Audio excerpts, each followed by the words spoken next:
Камиони со струмички и таблички преполни со шверц на брендирана роба и скапи делови за коли, секоја среда и петок се истовараат на пазарот во Шутка.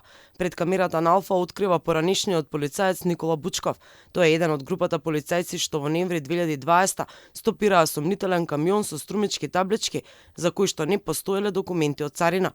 Но како што вели, под притисок на претпоставените, шоферот не бил задржан во станица и пуштен да се тера со камионот. Бучков тврди дека во моментот кога го проверувале камионот, ги провериле и регистрските таблички и тие се воделе на фирма регистрирана на кумот на Вице Заев. Него тоа не беше само еден камион, 3 поминале.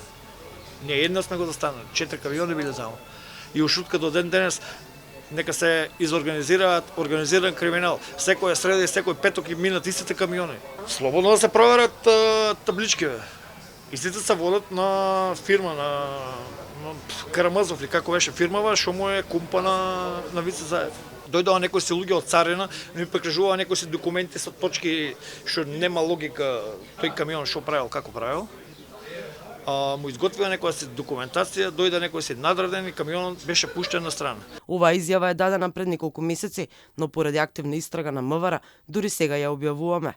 МВР веќе спроведе акција во која според последните информации уапсени се 35 цариници од Струмица и Гевгелија. Пред 4 години во Шута Оризари, Бучков заедно со полициската група по забележување на камионот инсистирале да го проверат шоферот и документацијата од царина.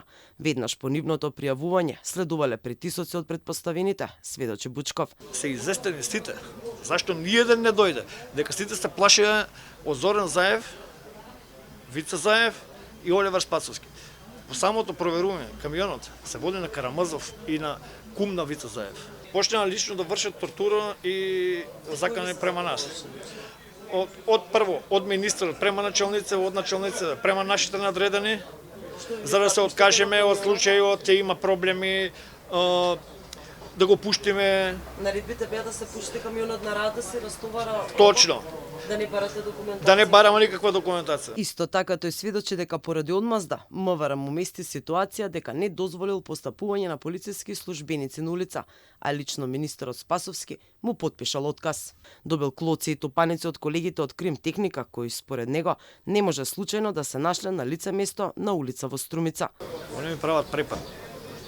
Ме врзуваат со лисици, ми ставаат пиштол на глава, ме ставаат на колена испред каоба, на УДА-4, моето возило.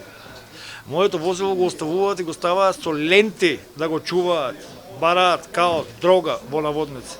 Нема ништо, нема дрога, нема ништо, него е легитимирано дека сум полициски службеник, нема ништо. Бучков е убеден дека тогашната власт го штитала криминалот на кумот на братот на поранишниот премиер Зоран Заев, а тој случајно го затекнал камионот па поминал пекол и агонија, што му ја направиле како што тврди неговите шефови. Инаку, Бирото за јавна безбедност на МВР, Министерството за финансии, УЈП и јавното обвинителство пред еден месец влегува во фирмите на струмичкиот бизнисмен Ристо Крмзов. Тој се сомничи за перење пари, двојни плаќања, незаконско постапување и даночни затајувања.